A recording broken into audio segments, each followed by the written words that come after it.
The Fault in Our Stars by John Green. Chapter 25.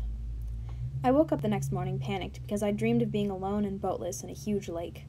I bolted up, straining against the BiPAP, and felt Mom's arm on me. "Hi, are you okay?" My heart raced, but I nodded. Mom said, "Caitlin's on the phone for you." I pointed at my BiPAP. She helped me get it off and hooked me up to Philip, and then finally I took myself from Mom and said, "Hey, Caitlin." "Just calling to check in," she said. "See how you're doing." "Yeah, thanks," I said. "I'm doing okay." "We've just had the worst luck, darling. It's unconscionable." "I guess," I said. I didn't think much about my luck anymore, one way or the other. Honestly, I didn't really want to talk with Caitlin about anything, but she kept dragging the conversation along. "So what was it like?" she asked. "Having your boyfriend die? It sucks." "No," she said. "Being in love." "Oh," I said. "Oh, it was nice to spend time with someone so interesting. We were very different, and we disagreed about a lot of things, but he was always so interesting, you know?" "Alas, I do not. The boys I've acquainted with are vastly uninteresting." "He wasn't perfect or anything. He wasn't your fairy tale Prince Charming or whatever. He tried to be like that sometimes, but I liked him best when that stuff fell away." "Do you have, like, a scrapbook of pictures and letters he wrote?" "I have some pictures, but he never really wrote me letters, except, well, there were some missing pages from his notebook that might have been something for me, but I guess he threw them away, or they got lost or something." "Maybe he mailed them to you," she said. "No, they'd have gotten here." "Then maybe they weren't for you," she said. "Maybe, I mean, not to depress you or anything, but maybe he wrote them for someone else and mailed them—" "Van Houten!" I shouted. "Are you okay? Was that a cough?" "Caitlin, I love you. You are a genius. I have to go." I hung up, rolled over, reached for my laptop, turned it on, and emailed Liedewij.Wiegelhart. Liedewij. I believe Augustus Waters sent a few pages from a notebook to Peter Van Houten shortly before he, Augustus, died. It is very important to me that someone reads these pages. I want to read them, of course, but maybe they weren't written for me. Regardless, they must be read. They must be. Can you help? Your friend, Hazel Grace Lancaster. She responded late that afternoon. Dear Hazel, I did not know that Augustus had died. I am very sad to hear this news. He was such a very charismatic young man. I am so sorry and so sad. I have not spoken to Peter since I resigned that day we met. It is very late at night here, but I am going over to his house first thing in the morning to find this letter and force him to read it. Mornings were his best time, usually. Your friend, Liedewij Wiegelhart. P.S. I am bringing my boyfriend in case we have to physically restrain Peter. I wondered why he'd written Van Houten in those last days instead of me, telling Van Houten that he'd be redeemed if only he gave me my sequel. Maybe the notebook pages had just repeated his request to Van Houten. It made sense, Gus leveraging his terminality to make my dream come true. The sequel was a tiny thing to die for, but it was the biggest thing left at his disposal. I refreshed my email continually that night, slept for a few hours, and then commenced to refreshing around 5 in the morning. But nothing arrived. I tried to watch TV to distract myself, but my thoughts kept drifting back to Amsterdam, imagining Liedewij Wiegelhart and her boyfriend bicycling around town on this crazy mission to find a dead kid's last correspondence. How fun it would be to bounce on the back of Liedewij Wiegelhart's bike down the brick streets, her curly red hair blowing into my face. The smell of the canals and cigarette smoke. All the people sitting outside the cafes drinking beer, saying their R's and G's in a way I'd never learn. I missed the future. Obviously, I knew even before his recurrence that I'd never grow old with Augustus Waters. But thinking about Liedewij and her boyfriend, I felt robbed. I would probably never again see the ocean from 30,000 feet above, so far up that you can't make out the waves or any boats, so that the ocean is a great and endless monolith. I could imagine it. I could remember it. But I couldn't see it again. And it occurred to me that the voracious ambition of humans is never sated by dreams coming true, because there is always the thought that everything might be done better and again. That is probably true even if you live to be 90, although I'm jealous of the people who get to find out for sure. Then again, I'd already lived twice as long as Van Houten's daughter. What he wouldn't have given to have a kid die at 16. Suddenly, Mom was standing between the TV and me, her hands folded behind her back. "Hazel," she said. Her voice was so serious I thought something might be wrong. "Yes?" "Do you know what today is?" "It's not my birthday, is it?" She laughed. "Not just yet. It's July 14th, Hazel." Is it your birthday? No. Is it Harry Houdini's birthday? No. I am really tired of guessing. It is Bastille Day! She pulled her arms from behind her back, producing 2 small plastic French flags and waving them enthusiastically. That sounds like a fake thing, like Cholera Awareness Day.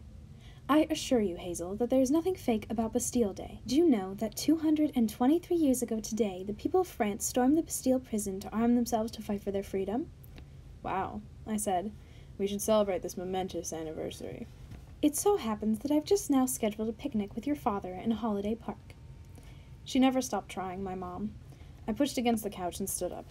Together, we cobbled together some sandwich makings and found a dusty picnic basket in the hallway utility closet.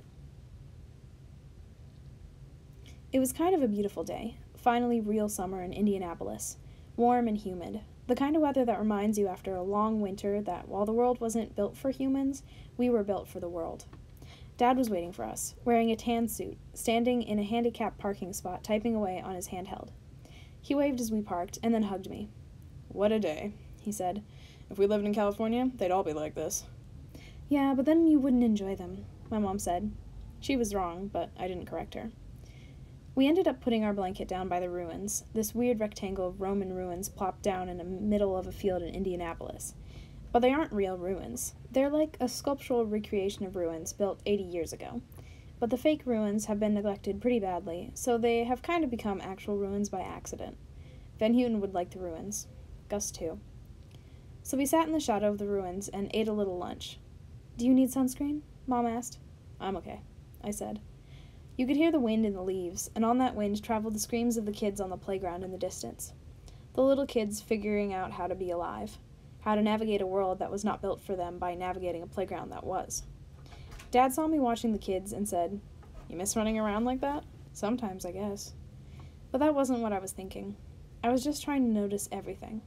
The light on the ruined ruins, this little kid who could barely walk discovering a stick at the corner of the playground, my indefatigable mother zigzagging mustard across her turkey sandwich, my dad patting his handheld in his pocket and resisting the urge to check it, a guy throwing a frisbee that his dog kept running under and catching and returning to him. Who am I to say that these things might not be forever?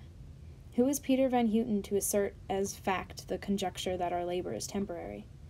All I know of heaven and all I know of death is in this park, an elegant universe in ceaseless motion, teeming with ruined ruins and screaming children. My dad was waving his hand in front of my face. "Tune in, Hazel. Are you there?" "Sorry, yeah, what?" "Mom suggested we go see Gus." "Oh, yeah," I said. So after lunch, we drove down to Crown Hill Cemetery, the last and final resting place of 3 vice presidents, 1 president, and Augustus Waters. We drove up the hill and parked. Cars roared by behind us on 38th Street. It was easy to find his grave. It was the newest. The earth was still mounded above his coffin. No headstone yet. I didn't feel like he was there or anything, but I still took one of Mom's dumb little French flags and stuck it in the ground at the foot of his grave. Maybe passers-by would think he was a member of the French Foreign Legion or some heroic mercenary. Ludovic finally wrote back just after 6 p.m., while I was on the couch watching both TV and videos on my laptop. I saw immediately there were 4 attachments to the email, and I wanted to open them first, but I resisted temptation and read the email. Dear Hazel, Peter was very intoxicated when we arrived at his house this morning, but this made our job somewhat easier. Boss, my boyfriend, distracted him while I searched through the garbage bag Peter keeps with the fan mail in it, but then I realized that Augustus knew Peter's address. There was a large pile of mail on his dining room table, where I found the letter very quickly. I opened it and saw that it was addressed to Peter, so I asked him to read it. He refused. At this point, I became very angry, Hazel, but I did not yell at him. Instead, I told him that he owed it to his dead daughter to read this letter from a dead boy, and I gave him the letter, and he read the entire thing and said, I quote him directly, "Send it to the girl and tell her I have nothing to add." I have not read the letter, although my eyes did fall on some phrases while scanning the pages. I have attached them here, and then will mail them to you at your home. Your address is the same? May God bless and keep you, Hazel. Your friend, Ludovic Wiegelhart. I clicked open the 4 attachments. His handwriting was messy, slanting across the page, the size of the letters varying, the color of the pen changing. He'd written it over many days in varying degrees of consciousness. Van Houten, I'm a good person, but a crappy writer. You're a crappy person, but a good writer. We'd make a good team. I don't want to ask you any favors, but if you have time, and from what I saw you have plenty, I was wondering if you could write a eulogy for Hazel. I've got notes and everything, but if you could just make it into a coherent whole or whatever, or even just tell me what I should say differently.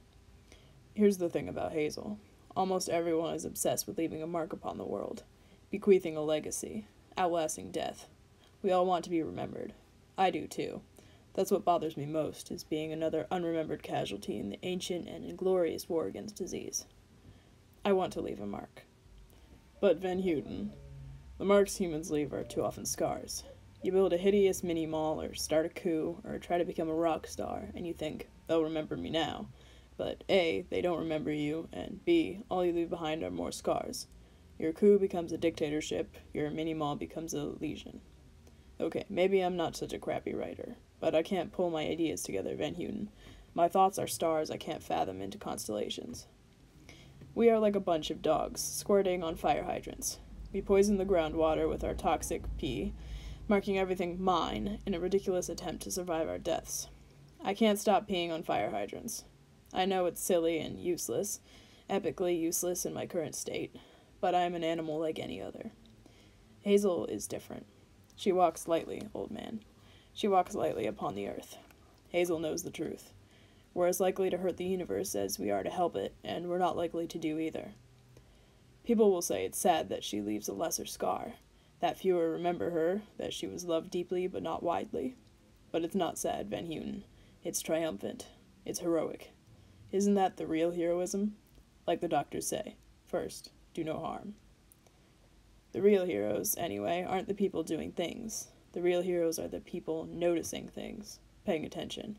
The guy who invented the smallpox vaccine didn't actually invent anything. He just noticed that people with cowpox didn't get smallpox.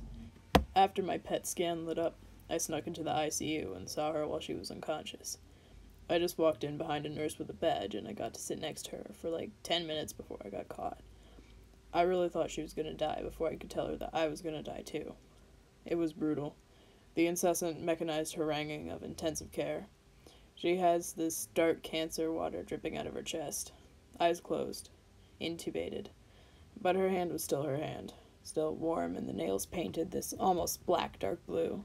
And I just held her hand and tried to imagine the world without us. And for about 1 second I was a good enough person to hope she died so she would never know that I was going to.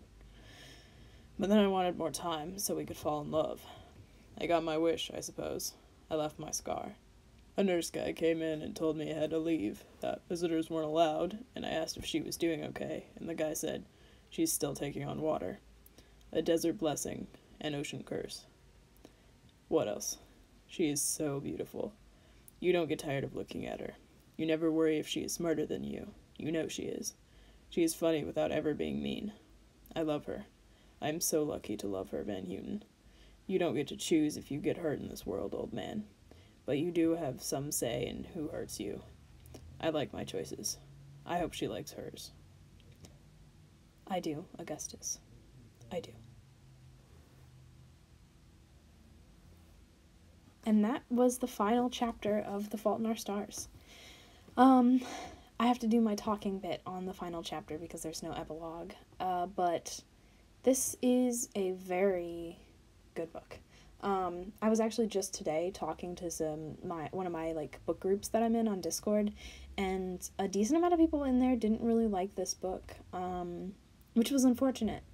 And I could understand how they didn't like it. I guess I could see how you wouldn't like this book. It's a certain type of book. But I really enjoyed it, and it kind of hits home because I've had a lot of people close to me die from cancer. So it's encouraging to read a book about two people who had cancer, but they still managed to make the best out of life and find the best in it, and you can only hope, Cancer has impacted our family so much that my mom has taken to not even saying it anymore. She will say the C word, she won't say cancer. And this is just such a moving story. I really love it. I think John Green is amazing with words. He's a great author. His other books are amazing. I own Turtles All the Way Down if you guys want me to read that one as well. I like Turtles All the Way Down less than this one. It's told from the perspective of someone who is a, like, extreme germaphobe. And while I understand how, like, it's important to see things through her eyes, it gets annoying. Like, if they could switch up the narrative and have a different narrative at some points or something, to, like, release the, like, I don't know, tension or whatever it is, then that would work better for that book. It's still a good book, though, so if you want me to read that one, I have that as well. I own that one, so I could read that one. Yeah, so I guess I hope you guys enjoyed this book as much as I like it. The next book that I'm going to be reading is, let's see, I have it here. Let me pull it out real quick. It is Hope Was Here by Joan Bauer. The Joan Bauer books. Joan Bauer is an amazing author. I love all her books. I have 2 of her books, Rules of the Road and then Hope Was Here. We're going to be reading Hope Was Here and then probably get to Rules of the Road at some point. But, yeah. So look forward to that one, either next week or if I've gotten to 3 videos a week by now. On Friday or just the next time I post a book thing. So I will see you guys then, I suppose. Subscribe if you want, like if you liked it, comment if you have something to say, and I'll see you on the flip side.